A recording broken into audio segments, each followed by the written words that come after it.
پچھلے دنوں میں گھر میں بیٹھا ہوا تھا.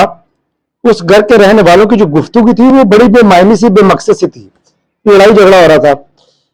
ایسے الفاظ کہے جا رہے تھے جو بڑے نامناسب تھے. الفاظ کا جو چناؤ تھا وہ اچھا نہیں تھا. ہمارے پاکستان میں جس طرح کے الفاظ یوز ہوتے ہیں، کہتے ہیں آپ کے کہے ہوئے الفاظ کا انسانی شخصیت پر گہرا اثر مرتب ہوتا ہے. مثبت الفاظ شخصیت کی تعمیر و ترقی میں اہم کردار ادا کرتے ہیں. منفی الفاظ شخصیت کے بگاڑ کا موجب بن جاتے ہیں.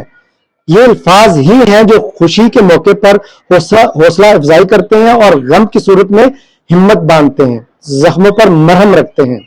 مطلب یہ کہ الفاظ خواہ جیسے بھی ہوں اثر انداز ضرور ہوتے ہیں. لہذا جب بھی گفتگو کریں اچھے الفاظ کا چناؤ کریں. اگر ہم اچھے الفاظ استعمال کریں گے تو ہمیں ہمیشہ اچھے الفاظ سے ہی یاد کیا جائے گا. جبکہ اگر ہماری گفتگو میں منفی الفاظ شامل ہوں گے تو پھر اپنے پیارے دوست، احباب، رشتہ دار اور دیگر افراد بھی ملنے جلنے سے جو ہے نا وہ کترائیں گے.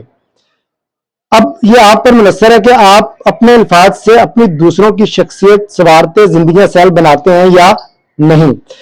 کیونکہ ماہرین کا کہنا ہے، میں کتاب میں پڑھ رہا تھا، ماہرین کا کہنا ہے کہ گفتگو ایک فن ہے، اور اگر یہ فن سب کو آ جائے تو ہماری زندگی کے بہت سے مسائل تو آپ کی اچھی گفتگو سے جو ہے نا وہ حل ہو جائیں گے.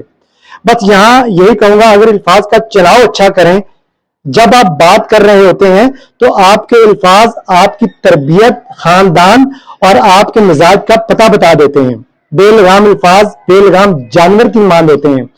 میں اپنے تمام دوست، رشتہ دار جتنے بھی ہیں ان سے یہی کہوں گا، اگر میرے بولنے سے یا میرے الفاظ کے چناؤ میں اگر کوئی اتار چڑھاؤ ہو تو میں معذرت چاہوں گا. دیکھنے اور سننے والوں کا بہت شکریہ.